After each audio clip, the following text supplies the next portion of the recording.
Hello everyone, this is Vibhav Misra. I welcome you all to Exam Code. This is episode number 59 of Daily Current Affairs series. इस video में हम discuss करने जा रहे हैं 1 सितंबर के इम्पॉर्टेंट करंट अफेयर्स के क्वेश्चंस। इस वीडियो का कंटेंट बाइलिंगुअल यानी हिंदी और इंग्लिश दोनों ही लैंग्वेजेस में है। इस वीडियो का पीडीएफ लिंक डिस्क्रिप्शन में दिया गया है, आप वहां से पीडीएफ डाउनलोड कर सकते हैं। डेली करंट अफेयर्स का ये वीडियो हाईली यूज़फुल है ऑल द गवर्नमेंट एग्ज़ाम्स के लिए, जहाँ पे भी जिस भी एग्ज़ाम में करंट अफेयर्स पूछा जाता है, including UPSC, UPPSC, SSC, bank, DSSB, KVS, railways, UPSI. आप मेरे चैनल को फॉलो कर सकते हैं डेली करंट अफेयर्स के लिए। साथ साथ मैं इंग्लिश के भी वीडियोस डालता रहता हूँ, प्रीवियस ईयर क्वेश्चन पेपर डालता रहता हूँ, तो आप वो भी देख सकते हैं और अपने प्रेपरेशन को बूस्ट कर सकते हैं। आज का सेशन शुरू करने से पहले थॉट ऑफ द डे देखते हैं। Never wait for a better time to create your own best time. हम बैठ के अगर सोचते रहें कि ये राइट टाइम नहीं है ये काम करने का, इससे भी अच्छा एक टाइम आएगा और वो मेरा समय सही कर देगा या फिर अच्छा कर देगा, तो ऐसा बिल्कुल भी नहीं होता है। आपको खुद से करना होता है और जिस टाइम आप सोच रहे होते हैं आपको उसी समय वो काम कर देना चाहिए। ठीक है, सोचने से कोई फ़ायदा नहीं होता क्योंकि टुमारो नेवर कम्स, आपको पता ही है कल कभी नहीं आता। सेम, तो ये था आज का थॉट ऑफ द डे। शुरू करते हैं आज का सेशन क्वेश्चन नंबर 1 से। किस अभिनेता को मरणोपरांत दादा Saheb Phalke international film festival awards 2021 से सम्मानित किया जाएगा? इस क्वेश्चन का करेक्ट आंसर है ऑप्शन डी, सुशांत सिंह राजपूत। सुशांत सिंह राजपूत ने 14 जून को सुसाइड कर लिया था मुंबई में, आपको पता होगा। अभी हाल में इनके केस में सीबीआई जांच कर रही है और इनको मरणोपरांत दादा साहब फाल्के पुरस्कार दिया जाएगा 2021 वाला। The Dada Saheb Phalke International Film Festival is a unique platform to honor and encourage the most creative filmmakers and to infuse life into their career. मतलब जो बड़े कलाकार हैं, जो एक्टर्स हैं, डायरेक्टर्स हैं, प्रोड्यूसर्स हैं, जो फिल्म इंडस्ट्री के लिए बहुत अच्छा काम करते हैं, हिंदी सिनेमा के लिए अच्छा काम करते हैं, उनके काम को सराहना करने के लिए और उनको और ज़्यादा मौका देने के लिए, या फिर आप कह सकते हैं कि उनकी उपस्थिति दर्ज कराने के लिए दादा Saheb Phalke international film festival award जो है वो दिया जाता है उनको। ये वेटरन आप कह सकते हैं आर्टिस्ट को मिलता है जिन्होंने बहुत अच्छा काम किया है फिल्म इंडस्ट्री के लिए। और ये किसके नाम पे दिया जाता है? Dhundiraj Govind Phalke, popularly known as Dada Saheb Phalke, was an Indian producer, director, screenwriter known as the father of Indian cinema. इनको फादर ऑफ इंडियन सिनेमा कहा जाता है। इनका जो पूरा नाम है वो है धुंधीराज गोविंद फाल्के और इन्होंने सबसे पहली मूवी बनाई थी राजा हरिश्चंद्र, आपको पता होगा, was the first Indian movie इन 1913। पहली इंडियन मूवी। ये आप स्टैटिक जीके के पॉइंट ऑफ व्यू से भी देखें तो आपके लिए वेरी इंपॉर्टेंट है कि पहली मूवी कौन बनी थी हिंदी सिनेमा की। तो ये पहली मूवी बनी थी राजा हरिश्चंद्र, और कब बनी थी? 1913 में। किसने बनाया था? दादा साहब फाल्के ने। And is now known as India's full length feature film. ठीक है, तो इनके नाम पे ये अवार्ड दिया जाता है क्योंकि ये बहुत बड़े डायरेक्टर, स्क्रीन राइटर थे, प्रोड्यूसर थे, फिल्म मेकर थे, इसलिए इनके नाम पे ये अवार्ड दिया जाता है। इनका जन्म हुआ था 30 अप्रैल 1870। कहाँ पे हुआ था? त्रिम्बक में। और 16 फरवरी 1944 नासिक में इनका निधन हो गया। नेक्स्ट क्वेश्चन देखते हैं, क्वेश्चन नंबर 2। हाल ही में किस राज्य ने विश्व उर्दू सम्मेलन का आयोजन किया था? इस क्वेश्चन का करेक्ट आंसर है ऑप्शन ए, नई दिल्ली। विश्व उर्दू सम्मेलन का आयोजन अभी नई दिल्ली में किया गया था। National council for promotion of Urdu language, NCPUL बोलते हैं इसको, national council for promotion of Urdu language, world Urdu conference आयोजित करती है हर साल। और इस साल का कब से कब किया गया था, 27 से 28 अगस्त के बीच में किया गया था। कहाँ किया गया था, नई दिल्ली में, जैसा कि मैंने आपको पहले ही बताया। The inaugural session of the 2 days long conference was virtually addressed by union education minister Shri Ramesh Pokhriyal Nishank. अब के हमारे यूनियन एजुकेशन मिनिस्टर कौन है, वो हैं श्री रमेश पोखरियाल निशंक। इन्होंने ही इसको वर्चुअली एड्रेस किया था, संबोधित किया था।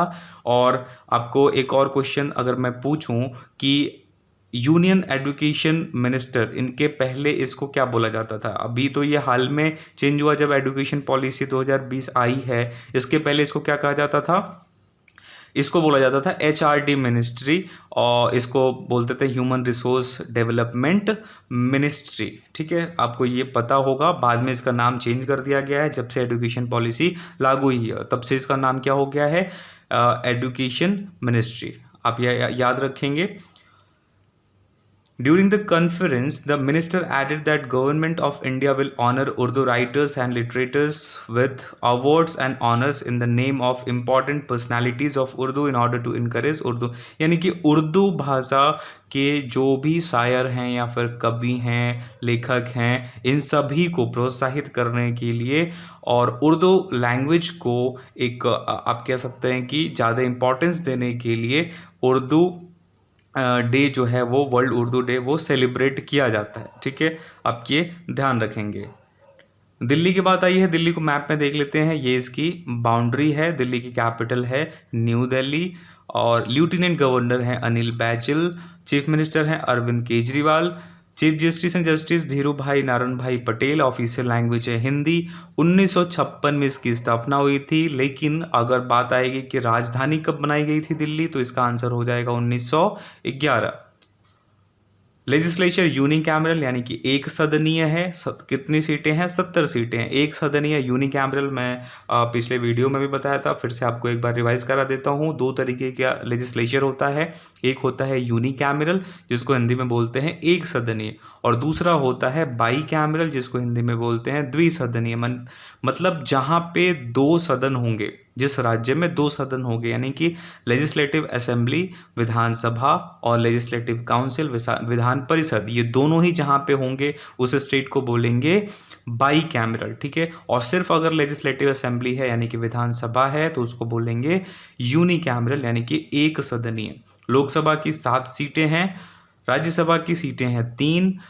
टोटल जो जिले हैं वो है 11, लैंड एरिया 1484 स्क्वायर किलोमीटर, और 31वां रैंक है, 31st रैंक है इसका नेशनल जूलॉजिकल पार्क और डियर पार्क। ये दो यहाँ पे पार्क्स हैं। कैनाल्स एंड रिवर्स की बात करें तो यमुना रिवर और साहिबी रिवर, आगरा कैनाल, ये यहाँ पे रिवर्स हैं।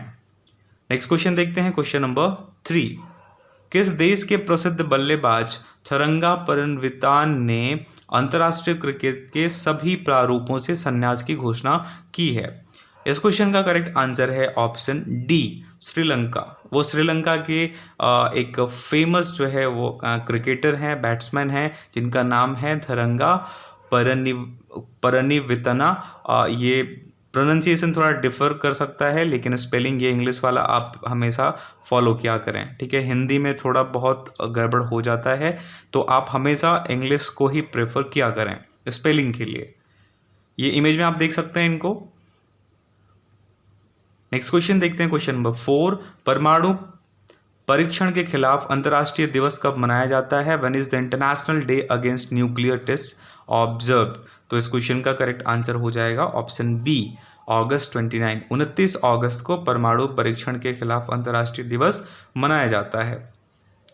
ये इसकी जो स्थापना हुई थी वो हुई थी दिसंबर 2, 2009 में at the 64th session of the United Nations general assembly by the resolution 64/35 which was adopted unanimously. मतलब जब यूनाइटेड नेशंस संयुक्त संघ की सेशन हुई थी 64वें सेशन में दिसंबर 2, 2009 में, इसको यूनानिमस होके मतलब एकमत होके मान लिया गया था कि भाई हम इस दिन international day against nuclear test जो है वो मनाएंगे। क्यों मनाएंगे? ताकि इस न्यूक्लियर यानी कि जो परमाणु बम होते हैं उनके बारे में लोगों को और अवेयर किया जा सके, तथा इसके जो यूज़ हैं, प्रयोग हैं, वो बिल्कुल ही न किए जाएं, क्योंकि इससे बहुत ज़्यादा नुकसान होता है वर्ल्ड वाइड। तो इस चीज़ को ध्यान में रखते हुए international day against nuclear test हर साल 29 अगस्त को मनाया जाता है। नेक्स्ट क्वेश्चन देखते हैं, क्वेश्चन नंबर 5। हाल ही में शतरंज ओलंपियाड प्रतियोगिता 2020 के ऑनलाइन संस्करण के संयुक्त विजेता कौन से दो देशों को घोषित किया गया है? इस क्वेश्चन का करेक्ट आंसर है option D, that is A and C both, यानी कि भारत और रसिया, इन दोनों को ही इसमें विनर घोषित कर दिया गया। अभी पहली बार ऐसा हुआ है कोविड-19 की वजह से कि जो चेस ओलंपियाड कॉन्टेस्ट है वो हुआ है वर्चुअली, यानी कि ऑनलाइन हुआ है। ठीक है, आपको पता है कोविड-19 की वजह से गेम्स भी प्रोहिबिटेड हैं और इस तरीके के गेम्स नहीं खेले जा रहे हैं। तो इस बीच इसको ऑनलाइन जो है आयोजित किया गया था, जिसमें दोनों ही कंट्रीज को घोषित कर दिया गया विनर। नेक्स्ट क्वेश्चन देखते हैं, क्वेश्चन नंबर 6। हाल ही में राष्ट्रपति रामनाथ कोविंद ने 9 विभिन्न खेलों के कितने एथलीटों को राष्ट्रीय खेल पुरस्कार 2020 से सम्मानित किया है? तो इस क्वेश्चन का करेक्ट आंसर हो जाएगा ऑप्शन बी, 65 एथलीट्स को राष्ट्रीय खेल पुरस्कार 2020 से सम्मानित किया गया है प्रेसिडेंट रामनाथ कोविंद के द्वारा। नेक्स्ट क्वेश्चन देखते हैं, क्वेश्चन नंबर 7। हाल ही में bureau of civil aviation security की पहली महिला डीजी कौन बनी है? इस क्वेश्चन का करेक्ट आंसर है ऑप्शन ए, उषा पाढ़े बनी है पहली जो है महिला DG bureau of civil aviation security की। इमेज में आप देख सकते हैं इनको। The bureau of civil aviation security is attach, मतलब ये मिनिस्ट्री ऑफ सिविल एविएशन के साथ मिलके काम करता है। ये जो आप कह सकते हैं ऑर्गेनाइजेशन है, और it is the regulatory authority for civil aviation security in India. और इसका जो हेड बनता है वो डायरेक्टर जनरल ऑफ पुलिस होता है and is designated as director general of security. जो इसकी पदवी मिलती है, पोस्ट मिलती है, वो किस नाम से होती है? Director general of security. ठीक है, ये इसका ऑफिशियल लोगो है, आप देख सकते हैं। नेक्स्ट क्वेश्चन देखते हैं, क्वेश्चन नंबर 8। हाल ही में 2.17 मिनट में 6 रूबिक क्यूब्स को पानी के नीचे हल करके एक नया गिनीज वर्ल्ड रिकॉर्ड किसने स्थापित किया है? तो इनका नाम है इलयाराम शेखर। ठीक है, ये हैं चेन्नई के, इनकी उम्र है 25 वर्ष। इमेज में आप देख सकते हैं इन्होंने अभी हाल ही में ये रिकॉर्ड बनाया है। 6 रूबिक्स क्यूब, ये होते हैं रूबिक्स क्यूब, आप देख सकते हैं, आपने सॉल्व भी किया होगा। तो इन्होंने ये वर्ल्ड रिकॉर्ड बनाया है 2.17 मिनट्स में अंडर वाटर, पानी के अंदर जाके इन्होंने 6 रूबिक्स क्यूब्स को सॉल्व किया है। ठीक है, जिसकी वजह से इनका नाम Guinness book of world record में दर्ज हो गया है। नेक्स्ट क्वेश्चन देखते हैं, क्वेश्चन नंबर 9। कौन सा देश अफ्रीका का पहला ऐसा देश बन गया है जिसने नींद की बीमारी को खत्म कर दिया है? इस क्वेश्चन का करेक्ट आंसर है option C, Togo. Togo country जो है वो नींद न आने की बीमारी, इसको इंग्लिश में बोलते हैं इंसोम्निया। ठीक है, ये एक बीमारी होती है जिसमें आपको इंसान को नींद नहीं आती है। ठीक है, तो इस बीमारी को जड़ से ख़त्म करने वाला पहला कंट्री अफ्रीका का कौन बन गया है? टोगो। ठीक है, आप याद रखेंगे इसको। नेक्स्ट क्वेश्चन देखते हैं, क्वेश्चन नंबर 10। अंतर्राष्ट्रीय लघु उद्योग दिवस किस तारीख को मनाया जाता है? इस क्वेश्चन का करेक्ट आंसर है ऑप्शन ए, अगस्त 30 अगस्त को इंटरनेशनल स्मॉल इंडस्ट्रीज डे मनाया जाता है। And who is the union minister of micro small and medium enterprises? इस क्वेश्चन का आंसर होगा नितिन गडकरी। सूक्ष्म लघु और मध्यम उद्यम मंत्री कौन है? नितिन गडकरी जी हैं। नेक्स्ट क्वेश्चन देखते हैं, क्वेश्चन नंबर 11। भारत की ओर से भारत वियतनाम संयुक्त आयोग की 17वीं बैठक में किसने भाग लिया था? इस क्वेश्चन का करेक्ट आंसर हो जाएगा option D, that is S Jaishankar. ये हैं union minister for external affairs, मतलब विदेश मंत्री हैं ये, और इन्होंने अभी हाल ही में भाग लिया था भारत वियतनाम संयुक्त आयोग की 17वीं बैठक में। इमेज में आप देख सकते हैं, ऑनलाइन ये बैठक हुई थी। और India Vietnam joint commission on trade, economic, scientific and technological cooperations, co-chaired by Dr. S. Jayasankar, External Affairs Minister of Republic of India. इस पे किन किन मुद्दों पे बात हो गई थी? ट्रेड, इकोनॉमी और साइंटिफिक एंड टेक्नोलॉजिकल कोऑपरेशन पे इस मीटिंग में बात की गई। और इंडिया को रिप्रेजेंट किया था, जैसा कि मैंने आपको बताया, डॉक्टर एस जयशंकर ने। एंड एच मिस्टर फैम बिन मिन, deputy prime minister and minister of foreign affairs of the socialist Republic of Vietnam was held via video conference on 25 अगस्त 2020। 25 अगस्त 2020 को ये आयोजित किया गया था और वीडियो कॉन्फ्रेंसिंग के माध्यम से हुआ था। नेक्स्ट क्वेश्चन देखते हैं, क्वेश्चन नंबर 12। भारत का सबसे बड़ा और सबसे पुराना सर्कस कौन है जो आने वाले दिनों में अपने digital show life is a circus के माध्यम से ऑनलाइन किया जाएगा? इस क्वेश्चन का करेक्ट आंसर है ऑप्शन बी, रैम्बो सर्कस। आपको याद होगा इसके बारे में। और कोविड-19 की वजह से आपको पता है कि थिएटर्स या फिर सिनेमा हॉल ये सारे कुछ बंद हैं, यहाँ तक कि सर्कस भी बंद है। तो जो लोग सर्कस से या फिर थिएटर से जुड़े हुए हैं वो लोग ऑनलाइन आ रहे हैं, धीरे धीरे डिजिटल अपने प्लेटफॉर्म को बना रहे हैं। उसी कड़ी में आप देख सकते हैं कि रैम्बो सर्कस भी जो है वो अब डिजिटल अपना कह सकते हैं लाइव स्ट्रीमिंग करेगा और वो डिजिटली अपना शो ऑर्गेनाइज करेगा। किस नाम से करेगा? लाइफ इज अ सर्कस, इस नाम से करेगा। आंसर ऑफ प्रीवियस क्विज देख लेते हैं। वीडियो के एंड में मैं आपसे रोज 2 क्वेश्चंस पूछता हूं। ये क्वेश्चंस आपके क्विक रिवीजन के लिए होता है। क्वेश्चन नंबर 1 मैंने पूछा था आपसे, टेनिस का 140वां संस्करण यूएस ओपन 2020 हाल ही में किस तारीख से शुरू किया जाएगा? इस क्वेश्चन का करेक्ट आंसर है अगस्त 31, 31 अगस्त से शुरू किया जाएगा। दूसरा क्वेश्चन मैंने आपसे पूछा था, हाल ही में बीसीसीआई द्वारा आईपीएल 2020 के आधिकारिक शीर्षक प्रायोजक के रूप में किस फर्म को अंतिम रूप दिया गया है? तो इस क्वेश्चन का आंसर है अन अकेडमी। पहले ड्रीम 11 को मिला था, बाद में चेंज हो गया, अन अकेडमी को मिल गया है। टुडेज क्विज की बात करें तो पहला क्वेश्चन है, परमाणु परीक्षण के खिलाफ अंतर्राष्ट्रीय दिवस कब मनाया जाता है?